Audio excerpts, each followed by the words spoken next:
अजंत pulling प्रकरण में आज हम देखते हैं राम शब्द की सप्तमी विभक्ति।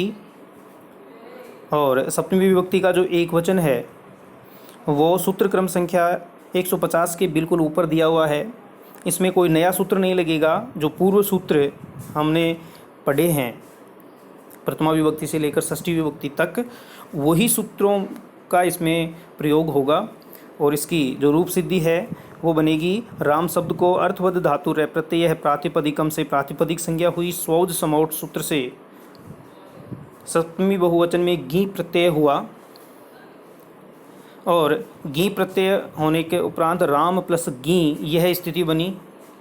इस स्थिति में गी के गकार की लसक्व तद्दिते इस सूत्र से इत संज्ञा हुई और तस्य लोप है सूत्र से लोप हुआ।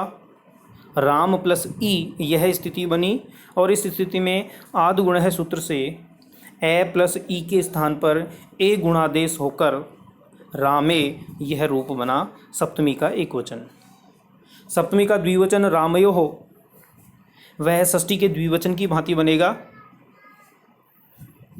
और सप्तमी का जो बहुवचन है रामेशु, उसके लिए अतिरिक्त सूत्र के रूप में हम पढ़ेंगे सूत्र क्रम संख्या 150 आदेश प्रत्ययो हो। अनुवृत्ति है इसकी, इण कवर्गाभ्याम परस्या अपदान्तस्य आदेश है प्रत्ययावयवश्च यह सकार तस्य मूर्धन्य आदेश है स्यात्। अर्थात इण कैवर्गाभ्याम परस्य अपदान्तस्य आदेश है प्रत्यावयवश्च यह सकार है तस्य मूर्धन्य आदेश है स्यात्।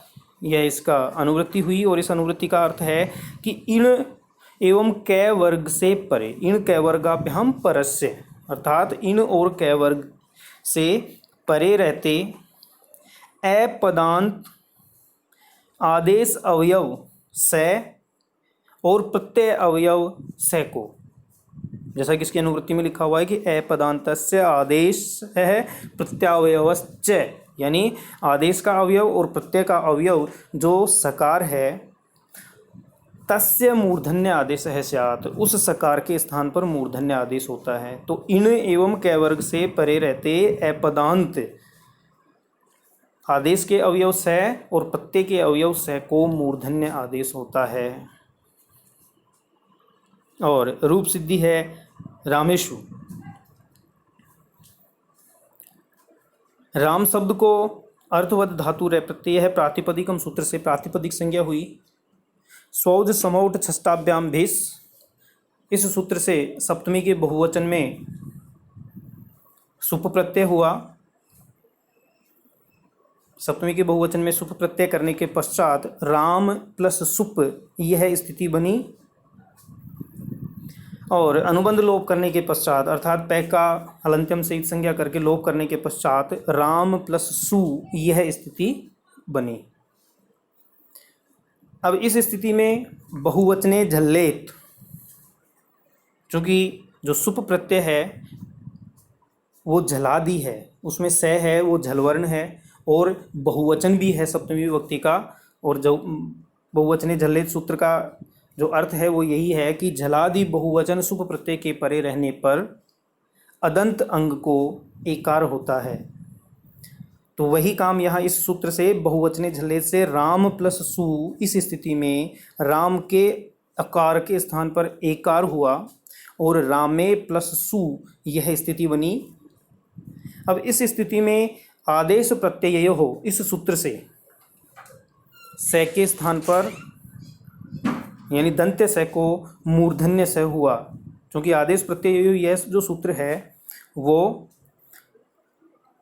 आदेश के अवयव या फिर प्रत्यय के अवयव जो सकार हैं उनके स्थान पर मूर्धन्य आदेश करता है। और यहाँ जो सु है वह सु प्रत्यय का अवयव है, सुप प्रत्यय है और उस सुप प्रत्यय का अवयव है सु, तो उस से के मूर्धन्य से होता है, उस दंत्य से को मूर्धन्य से हुआ और रूप सिद्धि बनी रामेशु। और यह इस प्रकार अजंत पुल्लिंग प्रकरण में राम शब्द पूर्ण हुआ। जो राम शब्द के प्रथमा से लेकर संबोधन तक के जो रूप हैं वह निम्नानुसार हैं।